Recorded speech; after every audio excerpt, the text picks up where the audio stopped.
Hello friends, welcome to the first leap channel. आज मैं लेके आया हूँ जीएस की क्वेश्चंस हैं, जो कि जीएस का हमारा तीसरा वीडियो है जी।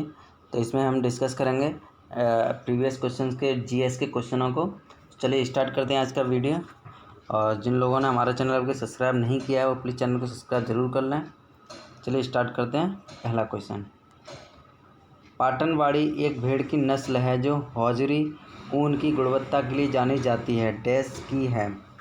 महाराष्ट्र, असम, केरल, गुजरात। तो इसका राइट आंसर है ऑप्शन डी, गुजरात की है।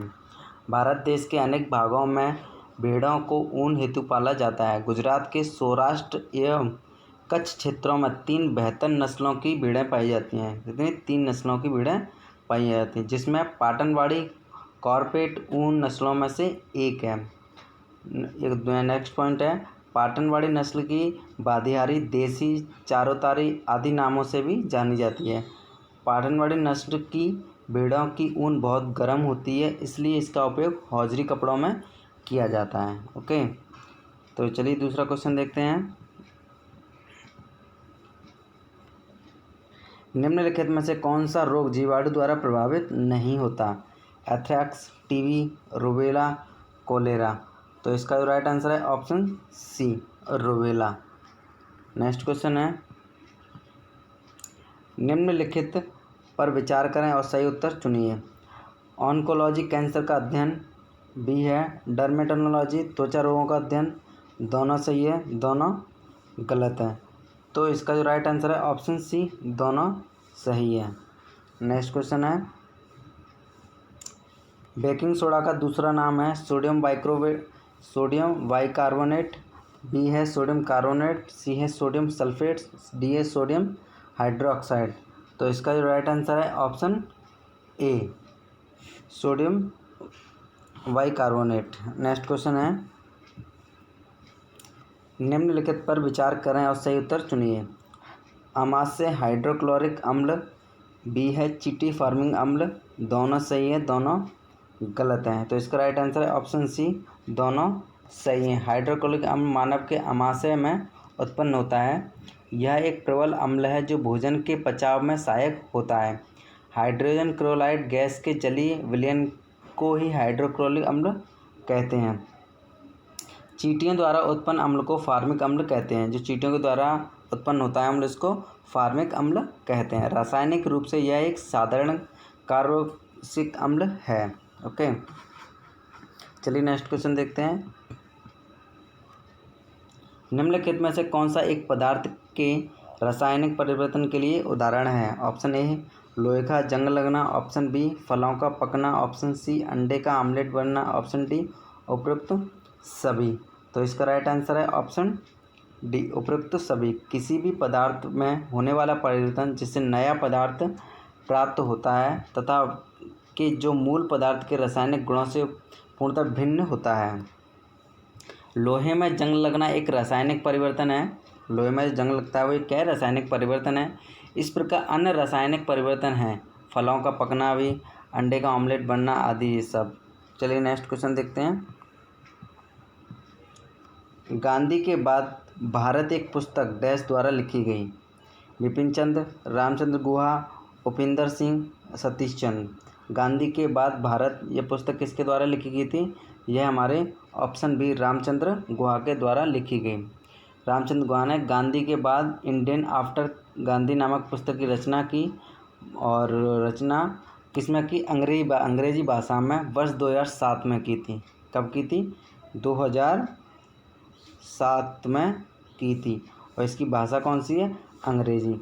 इस पुस्तक में 15 अगस्त 1947 के बाद से भारत के इतिहास के संबंध में चर्चा की गई है। ओके, भारत गांधी के बाद पुस्तक को वर्ष 2011 में साहित्य अकादमी पुरस्कार प्राप्त हुआ है। इस पुस्तक को 2011 में साहित्य अकादमी पुरस्कार भी प्राप्त हुआ है। ओके, चलिए नेक्स्ट देखते हैं।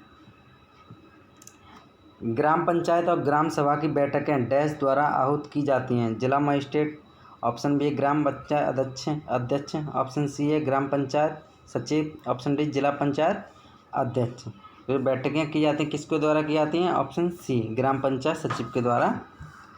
नेक्स्ट क्वेश्चन है, निम्नलिखित में से कौन सा एक सौरमंडल का भाग नहीं है?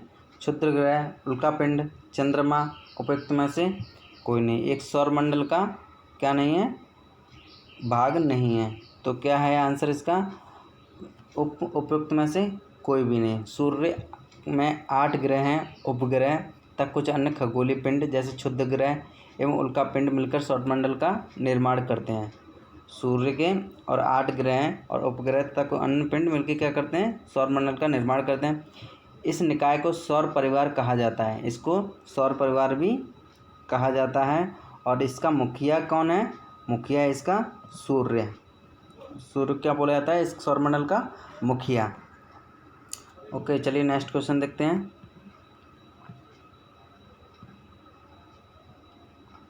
सूर्य और पृथ्वी के बीच मध्य अंतर है।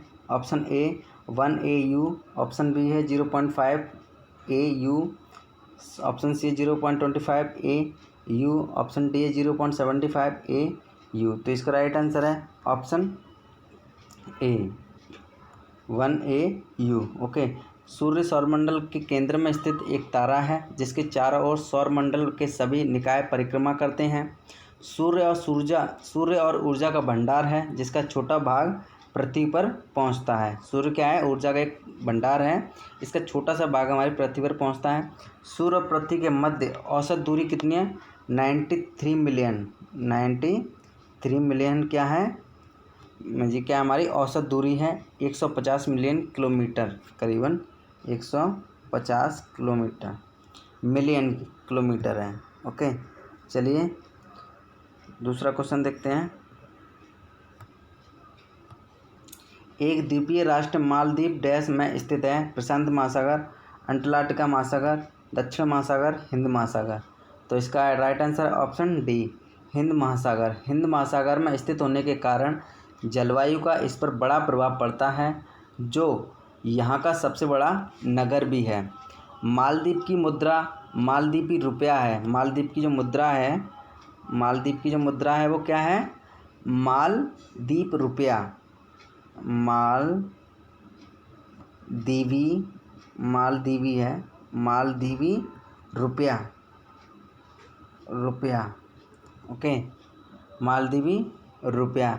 और मालदीव गणराज्य की राजधानी क्या है? माले। ओके, 80 डिग्री चैनल मालदीव एवं मिनिकॉय के बीच स्थित है।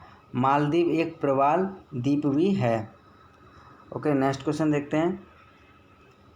प्राइम मेरिडियन की डिग्री माप है 90 डिग्री, 180 डिग्री, 0 डिग्री, 360 डिग्री। तो इसका राइट आंसर है option C 0 degree. Prime meridian देशांतरी रेखा है जिसका मान कितना है? 0 डिग्री है तथा यह ग्रीनविच एवं इंग्लैंड से होकर गुजरती है। विश्व का मानक समय इसी रेखा से निर्धारित किया जाता है। कौन सी रेखा से किया जाता है? प्राइम मेरिडियन देशांतरिक रेखा से हमारा विश्व का मानक समय निर्धारित किया जाता है।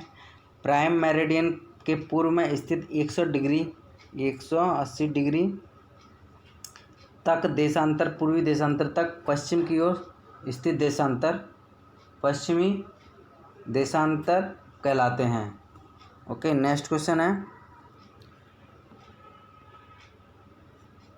भारत का मानक रेखाएं IST है 82.5 डिग्री पूर्व, 82.5 डिग्री दक्षिण, 80.5 डिग्री पूर्व, 80.5 डिग्री दक्षिण। तो इसका राइट आंसर है ऑप्शन ए 82.5 पूर्व।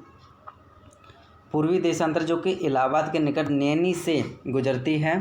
पूर्वी देशांतर है जो कहाँ से गुजरती है? इलाहाबाद के निकट नैनी से गुजरती है, के समय के मानक समय माना जाता है। भारत का मानक समय ग्रीनविच समय से 5 घंटा 30 मिनट आगे है। कितना? 5 घंटा 30 मिनट आगे है। किससे? ग्रीनविच समय से। ओके, नेक्स्ट क्वेश्चन देखते हैं। विश्व की सबसे लंबी पर्वतीय श्रेणियां डैश में पाई जाती हैं? Himalaya, Alps, Rocky, Andes. तो इसका राइट आंसर है ऑप्शन डी एंडीज। एंडीज विश्व की सबसे लंबी पर्वत श्रृंखला है। दक्षिण अमेरिका महाद्वीप के उत्तर से दक्षिण की ओर एंडीज पर्वत श्रृंखला का विस्तार है। एंडीज पर्वत का विस्तार कहाँ तक है? दक्षिणी अमेरिका महाद्वीप के उत्तर से दक्षिण की ओर तक। ओके, यह पर्वत श्रृंखला हिमालय के बाद दूसरी सबसे ऊंची पर्वत श्रृंखला है। एंडीज पर्वत श्रृंखला की सबसे ऊंची चोटी माउंट एकाकुंगा है। क्या है?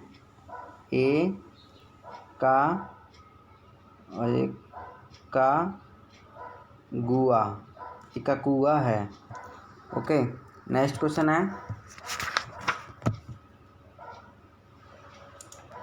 निम्नलिखित में किस महाद्वीप से कर्क रेखा, भूमध्य रेखा और मकर रेखा गुजरती है? Option A Australia, option B Asia, option C Africa, option D दक्षिणी अमेरिका। तो इसका राइट आंसर है option C Africa. Okay, next question है, निम्नलिखित में से कौन सा वलित पर्वतों का उदाहरण है? हिमालय, अरावली, यूराल पर्वत, उपरोक्त सभी। तो इसका जो राइट आंसर है ऑप्शन बी अरावली। ओके, वलित पर्वतों की सतह ऊबड़ खाबड़ 10 शिखर शंक्वाकार होते हैं। भारत की अरावली श्रृंखला विश्व की सबसे पुरानी वलित पर्वत श्रृंखला है। गुरु शिखर 1722 मीटर ऊंचाई है। गुरु शिखर एक जो है उसकी कितनी लंबाई है? 1722। इसकी सबसे ऊंची चोटी है। ओके, नेक्स्ट क्वेश्चन है, निम्नलिखित में से कौन से वन मानसूनी वन कहलाते हैं? ऑप्शन ए वर्षा वन, ऑप्शन बी भूमध्य रेखीय वन, ऑप्शन सी पर्णपाती वन, ऑप्शन डी पर्वतीय वन। तो इसका जो राइट आंसर है ऑप्शन सी पर्णपाती वन। नेक्स्ट क्वेश्चन है, निम्नलिखित वृक्षों में से कौन सा कांटेदार वनों का एक उदाहरण नहीं है? ऑप्शन ए खैर, ऑप्शन बी कीकर, ऑप्शन सी बबूल, ऑप्शन डी लाल चंदन। तो इसका जो राइट आंसर है ऑप्शन डी ऑप्शन डी लाल चंदन। ओके, नेक्स्ट क्वेश्चन है, निम्नलिखित में से कौन सा अधिनियम मॉन्टेग्यू चेम्सफोर्ड सुधार कहलाता है? ऑप्शन ए अगस्त प्रस्ताव, ऑप्शन बी भारत सरकार का अधिनियम 1919, ऑप्शन सी भारत सरकार अधिनियम 1909, ऑप्शन डी भारत सरकार अधिनियम 1935। तो इसका जो राइट आंसर है ऑप्शन बी भारत सरकार का अधिनियम 1919। ओके, नेक्स्ट क्वेश्चन है, भारत में वन्य जीव सप्ताह प्रत्येक वर्ष डैश के माह में मनाया जाता है? ऑप्शन ए सितंबर का प्रथम सप्ताह, ऑप्शन बी अक्टूबर का प्रथम सप्ताह, ऑप्शन सी जून का प्रथम सप्ताह, ऑप्शन डी दिसंबर का प्रथम सप्ताह। तो वन जीव सप्ताह कौन से सप्ताह में महीने में मनाया जाता है? तो वो मनाया जाता है हमारा ऑप्शन बी अक्टूबर का प्रथम सप्ताह। ओके, तो ये थे कुछ क्वेश्चन जीएस के। तो वीडियो अच्छी लगी प्लीज़ लाइक कीजिए, शेयर कीजिए और चैनल को सब्सक्राइब कीजिए। Thank you.